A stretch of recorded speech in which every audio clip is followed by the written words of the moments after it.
안녕하십니까. 오늘은 요한복음 59강 제 마지막 강을 공부합니다. 요한복음 59강은 요한복음 21장 15절에서 24절까지입니다. 요절 말씀은 17절입니다. 제가 17절 말씀 읽겠습니다. 세 번째 이르시되 요한의 아들 시몬아 내가 나를 사랑하느냐 하시니 주께서 세 번째 내가 나를 사랑하느냐 하심으로 베드로가 근심하여 이르되 주님 모든 것을 아시오매 내가 주님을 사랑하는 줄을 주님께서 아시나이다. 예수께서 이르시되 내 양을 먹이라 하시니라. 베드로와 다른 6 제자가 밤새도록 수고했지만 그날 밤에 아무것도 잡지 못했습니다. 그들은 배가 고프고 또 마음이 낙심해 있었습니다. 예수님께서는 그들을 도우사 단 한 번에 그물을 던져서 153마리의 고기를 잡도록 도우십니다. 그 후 예수님은 잘 구운 생선과 떡으로 제자들을 섬기십니다. 참으로 아름다운 비치 파티 해변의 식탁이었습니다. 예수님은 제자들의 허기진 배를 고기와 떡으로 채우셨을 뿐 아니라 그들의 빈 마음, 그들의 절망이 가득한 마음을 당신의 은혜와 사랑으로 채워주십니다. 오늘은 주님께서 베드로를 완전히 회복시키기 위해 무엇을 하셨는가 우리가 계속해서 살펴보고자 합니다. 1파트 사랑의 근원을 가르쳐 주신 예수님 15절에서 17절까지입니다. 예수님과 제자들이 아침 식사를 하는 동안 동쪽편에서 해가 서서히 떠올랐습니다. 황급빛 햇살이 호숫가를 비칩니다. 해변의 모래는 다이아몬드처럼 반짝입니다. 호수의 수면은 금빛 물결이 춤을 추고 있습니다. 베드로와 다른 제자들은 떠오르는 태양과 금빛 호수를 바라보며 숯불 곁에 앉아 있습니다. 모두 배도 부르고 마음도 만족스러웠습니다. 아, 이게 꿈이라면 깨어나지 않았으면 하고 생각을 합니다. 15절에서 17절을 보겠습니다. 그들이 조반을 먹은 후에 예수께서 시몬 베드로에게 이르시되 요한의 아들 시몬아 내가 이 사람들보다 나를 더 사랑하느냐 하시니 이르되 주님 그러하나이다. 내가 주님을 사랑하는 줄 주님께서 아시나이다. 이르시되 내 어린 양을 먹이라 하시고 또 2번째 이르시되 요한의 아들 시몬아 내가 나를 사랑하느냐 하시니 이르되 주님 그러하나이다. 내가 주님을 사랑하는 줄 주님께서 아시나이다. 이르시되 내 양을 치라 하시고 3번째 이르시되 요한의 아들 시몬아 내가 나를 사랑하느냐 하시니 주께서 3번째 내가 나를 사랑하느냐 하심으로 베드로가 근심하여 이르되 주님 모든 것을 아시오매 내가 주님을 사랑하는 줄 주님께서 아시나이다. 예수께서 이르시되 내 양을 먹이라. 자, 예수님께서 왜 베드로에게 내가 나를 사랑하느냐라고 3번이나 거듭해서 물으셨을까요? 3번째 주님께서 베드로에게 질문하실 때 베드로는 근심을 합니다. 그러면 주님은 왜 베드로에게 3번이나 같은 질문을 하셨을까요? 베드로가 주님을 3번 부인했기 때문일까요? 아니겠죠. 그러면 왜 그렇게 하셨을까요? 반복은 강조입니다. 무엇을 강조하십니까? 사랑이죠. 내가 나를 사랑하느냐? 내가 나를 사랑하느냐? 내가 나를 사랑하느냐? 제자의 삶에서 예배도 중요하고 기도도 중요하고 성경 공부도 중요하고 헌신도 중요합니다. 그러나 가장 중요한 그것은 예수님과 제자 사이의 사랑입니다. 예수님께서 제자를 사랑하신다는 것 분명하죠. 주님은 그것을 당신의 죽음으로 당신의 섬김으로 증명하셨습니다. 주님의 사랑을 받은 제자들 그들도 주님을 사랑해야 합니다. 우리 모두는 주님의 제자들입니다. 주님께서 우리 한 사람 한 사람을 위해 당신의 생명을, 창조주의 생명을, 하나님의 아들의 생명을 내어주셨습니다. 그 크신 사랑으로 우리는 하나님의 자녀가 되었습니다. 왕 같은 제사장들이 되었습니다. 그러므로 우리도 이제 주님께서 우리를 사랑하셨으므로 우리도 주님을 사랑해야 마땅합니다. 제자의 삶에서 사랑이 처음이요 마지막입니다. 하나님은 이스라엘을 애굽의 종살이에서 구원하십니다. 그리고 40년간 광야 훈련을 끝내고 이제 약속에 들어가기 바로 직전에 하나님께서는 이제 이스라엘에게 이렇게 당부하십니다. 신명기 6장 5절입니다. 이스라엘아 들으라. 우리 하나님 여호와는 오직 유일한 여호와시니 너는 마음을 다하고 뜻을 다하고 힘을 다하여 내 하나님 여호와를 사랑하라. 그렇습니다. 이스라엘이 축복의 땅에 들어가서 가장 힘써 해야 될 것은 하나님을 온 마음을 다해 사랑하는 것입니다. 예수님은 베드로가 주님을 온 마음을 다해 사랑하기를 원하십니다. 그런데 여기서 중요한 것은 베드로가 주님을 사랑하되 새로운 기초 위에 예수님을 사랑하기를 원하셨습니다. 베드로가 예수님을 사랑했다는 사실 우리는 부인할 수 없습니다. 그런데 문제가 무엇입니까? 문제는 인간 베드로에게서 나온 사랑, 그 사랑은 그 한계를 넘지 못한다는 것입니다. 결국 그는 3번이나 예수 그리스도를 부인할 수밖에 없었습니다. 그런 베드로를 예수님은 찾아오십니다. 그리고 변함없는 용서의 사랑을 보여주셨습니다. 이제 베드로는 더 이상 다른 제자들이 다 주님을 버릴지라도 나는 버리지 않겠습니다 라고 말할 수 없었습니다. 이제 그가 할 수 있는 답변, 주님, 내가 주님을 사랑하는 줄을 주님께서 아십니다. 이 문장을 한번 잘 살펴보십시오. 내가 주님을 사랑하는 줄, 이 말은 목적절입니다. 이 문장 속의 주어가 무엇입니까? 주님입니다. 주님. 주어가 나에게서 주님으로 바뀌었습니다. 지금 그는 자신의 사랑을 증명할 수 있는 근거가 전혀 없습니다. 얼마 전 예수님은 3번이나 부인하지 않았습니까? 그가 가지고 있는 것, 자신의 실패와 그리고 예수님의 용서의 사랑뿐이었습니다. 이때 베드로가 사랑 고백을 합니다.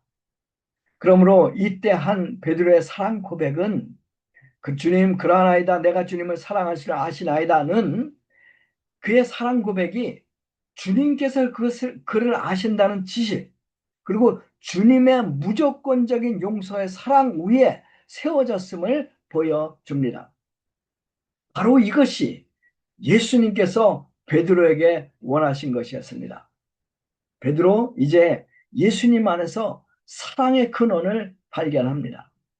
이 사랑의 근원 위에 베드로는 자기의 제자의 삶을 세웁니다. 그 사랑으로 그는 치유됩니다. 그 사랑으로 그는 행복해집니다. 그 사랑으로 그는 수많은 사람들을 복되게 하는 사도가 되었습니다. 자, 그러면 이 명령은 베드로 사도에게만 해당되는 것일까요? 아니죠. 여러분, 예수님의 질문을 주위에서 한번 보세요. 예수님은 이렇게 질문하지 않으셨어요. 베드로 내 사도야. 나를 사랑하느냐? 이렇게 묻지 않으시죠? 뭐라고 물었어요? 요한의 아들 시몬아, 내가 나를 사랑하느냐?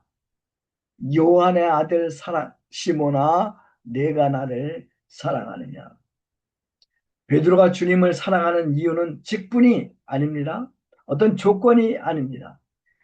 요한의 아들 시몬, 그를 그대로 받아주시고 그의 모든 죄를 용서하신 주님의 사랑 때문에 주님을 사랑하기를 우리 예수님께서는 원하셨습니다.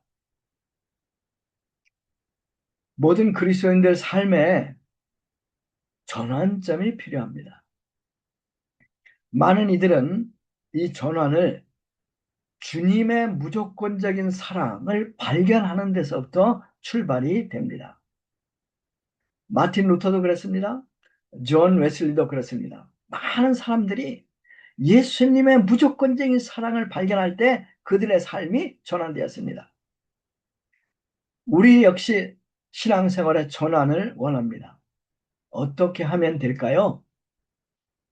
오늘 말씀을 통해 우리가 배우는 것은 예수님 안에 있는 절대적인 무한한 사랑의 근원을 발견하면 됩니다. 지금 예수님께서는 여러분들 각자에게 묻고 계십니다. 누구누구의 아들, 누구누구의 딸, 누구누구야.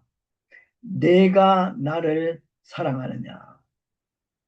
여러분, 여기에 자기 이름을 넣고 한번 예수님의 말씀을 읽어보십시오.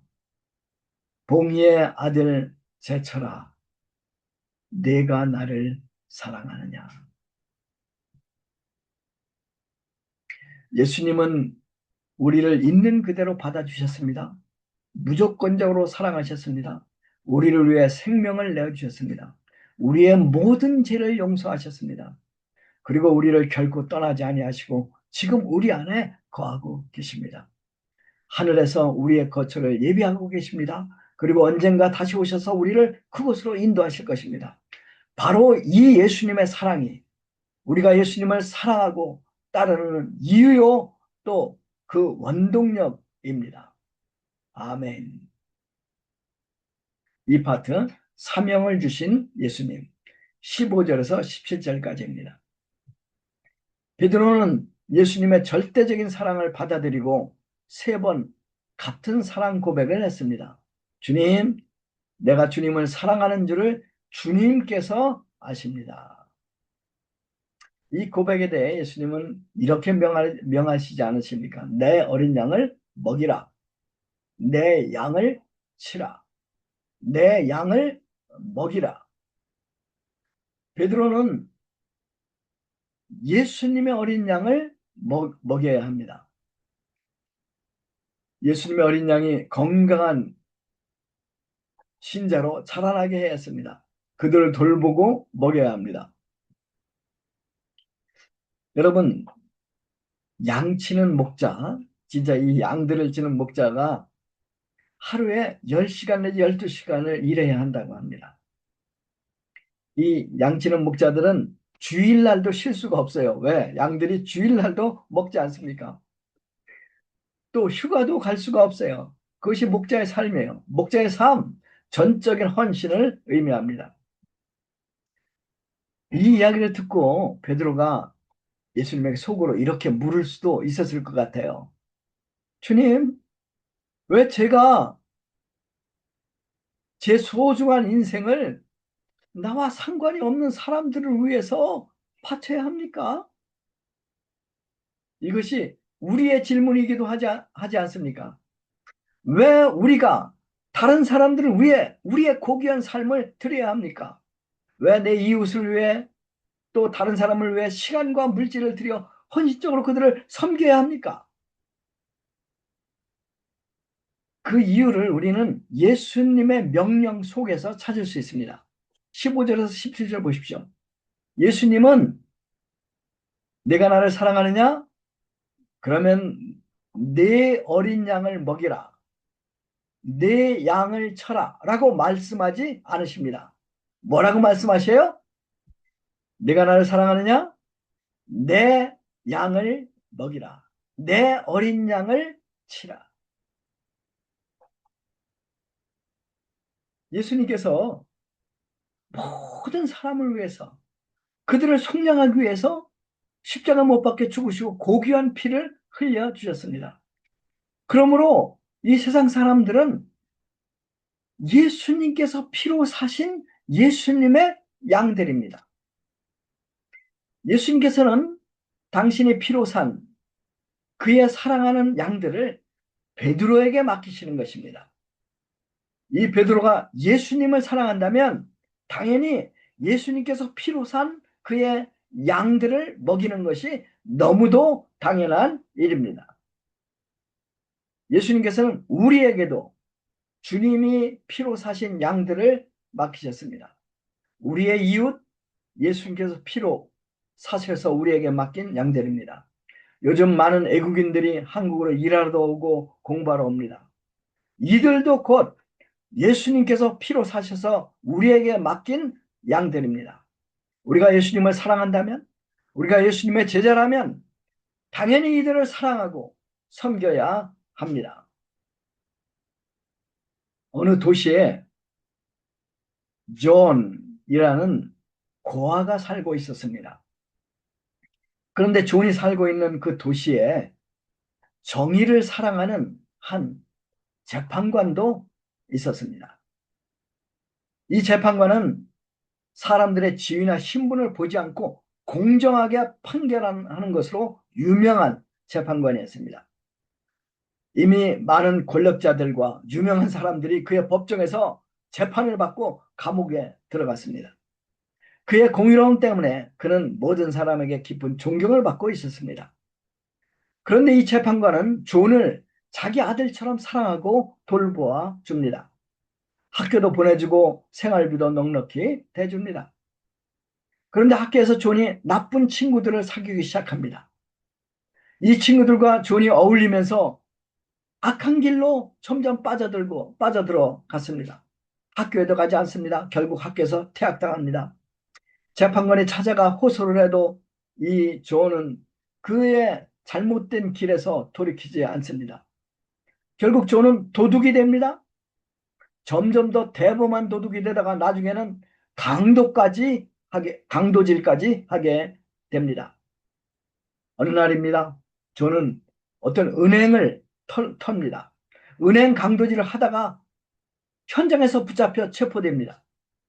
그런데 이번에는 그의 상황이 훨씬 더 심각했습니다. 그것은 강도 사건 중에서 사람을 죽였기 때문입니다. 존은 이제 법정에 섭니다.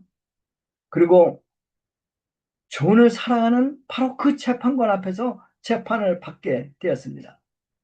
그가 저지른 죄를 생각하면 공의로운 판결 오직 사형뿐이었습니다.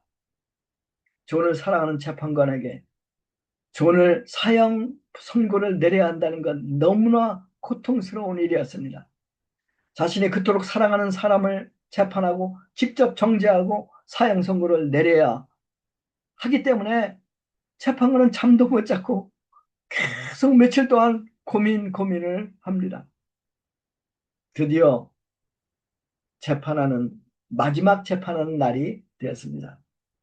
검사는 이번에도 명백한 증거를 들어서 존의 죄목을 하나하나 제시합니다.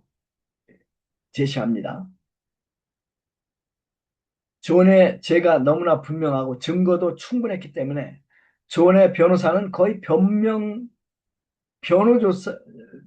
변호도 제대로 할 수가 없었습니다. 결국 재판관은 이제 선고를 합니다. 존, 당신은 형법 444조에 따라 사형을 선고한다. 땅. 존은 이제 감옥에 갇혀서 사형 집행 날만 기다립니다. 드디어 사형 집행 날이 되었습니다. 그런데 사형 집행 날 새벽입니다. 때는 추운 겨울이었습니다. 사형 집행일 이른 새벽에 재판관이 긴 검은 외투를 입고 모자와 마스크를 쓰고 존의 감방을 찾아옵니다. 이 재판관이기 때문에 이제 그게 가능했던 것 같아요. 이제 재판관이 간수를 내보내고 존과 1대1로 이제 마주하고 대화를 합니다. 그때 갑자기 재판관이 자기의 옷을 벗습니다. 그리고 존의 옷을 벗게 하고 존과 이 재판관이 서로 옷을 바꾸어 입습니다. 그리고 존을 대신해서 자신이 사형당하기로 했다고 존에게 말을 합니다. 이제 재판관은 사형당하러 끌려나가고 존은 재판관처럼 이제 외투를 입고 마스크를 쓰고 이제 서 있죠. 이제 형리들에게 이제 이 재판관이 끌려나가기 전 존에게 이렇게 말을 합니다. 사랑하는 존아, 내가 너를 대신하여 죽을 수 있어서 정말 기쁘다. 다만 내 마음에 한 가지 걱정이 있다. 내 어린 두 아이가 있는데 오래전에 어머니를 잃어버렸고 이제는 아버지마저 잃게 되었다. 이 아이들을 내게 부탁한다. 내 아이들을 돌보아 다오. 자, 존이 살아나서 그 아이들 돌보았을까요? 안 돌보았을까요? 당연히 온 마음을 다해 그 아이들을 돌보았겠죠. 이 재판관이 누구십니까? 우리 주 예수님이십니다. 예수님은 우리의 죄의 옷을 입고 우리를 대신하여 죽으셨습니다. 그리고 우리에게 이렇게 말씀하십니다. 내 양을 먹이라. 내 양을 치라. 아멘. 예수님, 제 대신 십자가 못 박혀 죽으시고 저에게 영생을 주시고 제사함을 주시고 저를 하늘의 자녀로 삼으시고 왕 같은 제사장으로 만드셨습니다. 그리고 주님께서 피로 사신 양들을 제게 맡기시며 내 양을 먹이라 부탁하십니다. 주님, 제가 온 마음을 다해 이웃을 사랑하고 주님께서 맡기신 양들을 사랑하고 섬기기를 원합니다. 저를 도와주십시오. 감사합니다. 예수님의 이름으로 기도했습니다. 아멘.